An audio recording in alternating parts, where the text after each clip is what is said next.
Laurie March, and I'm here in the Jennie-O test kitchen where all the magic happens. Today we're going to tackle some mindful protein prep. We're going to cook up a week's worth of Jennie-O ground turkey, and we're going to be moving fast, but I want to show you how you can be food safe and hygiene conscious even when you're spinning lots of plates. First step, always wash your hands. I actually like to use a soap that's not too chemically stringent, just something kind of natural. But the real key is friction. Oh, and don't forget, gotta do the back of your hands too. Okay, let's talk turkey. I'm getting serious about meal prep because it's saving me time and money, and I'm trying to eat a little bit better. I'm cooking up a couple of pounds of Jennie-O ground turkey because I want to make some amazing lunch salads and some crowd-pleasing dinners. Turkey's a great choice for meal prep because it's so versatile. You can sub it in for just about any meat in any recipe. Salads, sandwiches, chili. Today we're browning some meat for taco salad, and we're baking meatballs. I'm using nonstick olive oil cooking spray, and I'm gonna get part of this turkey started in the skillet over medium heat. Whenever I meal prep anything with raw meat, I'm all about the two-station method, just to avoid cross-contamination. Now this one over here, it's for meat. The other one, it's for the veggies and other ingredients, and never the two shall meet. Get it? Meat? So this one's for the meatballs. There's a lot of debate about which tools are right for which jobs, but when I'm working with raw meat, I feel like a plastic cutting board is a great go-to. It works really well because it kind of catches any meat or any juices I've left behind. But what I really love about plastic is it's non-porous and it can clean up straight in the dishwasher.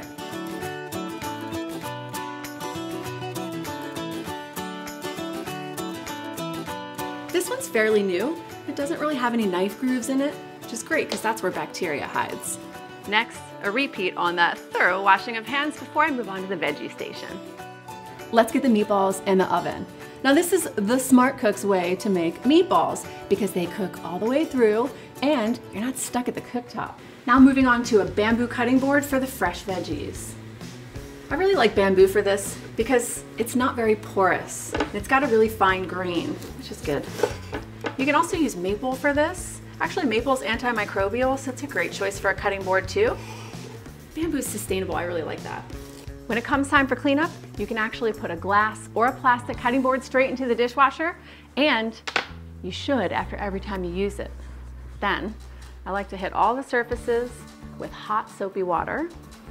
You know, you actually can add a tablespoon of bleach into a gallon of water. Lots of people do that too. Personally, I kind of like white vinegar and lemon. And then when you're done, the best part about using a dish rag instead of a sponge is it can go straight to the laundry. This turkey's really starting to brown. I'm gonna give it a stir. Did you know you can't actually use the color of turkey to determine its doneness? I know, this may not be what your mom taught you about meat. The best way to figure it out is to use a food thermometer. Here's how you determine it. So I have a couple of inches of turkey in a little vessel, and then I'm gonna put my food thermometer in. We need to get it to 165 degrees Fahrenheit. Looks good. Now it's all set, and I can pop it in the fridge with the other meal prepped ingredients. I'm gonna go ahead and get everything ready for meal prep, which just makes life so much easier during the week.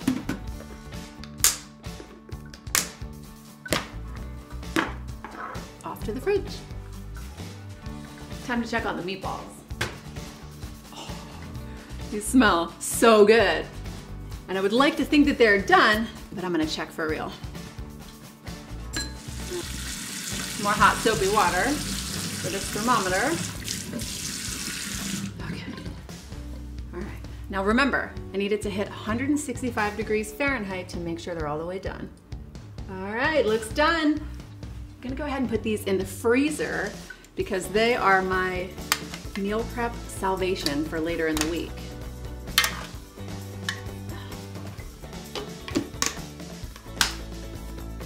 With a few simple steps and all the right tools for the job, I've got 4 days of food prepped and a pristine kitchen.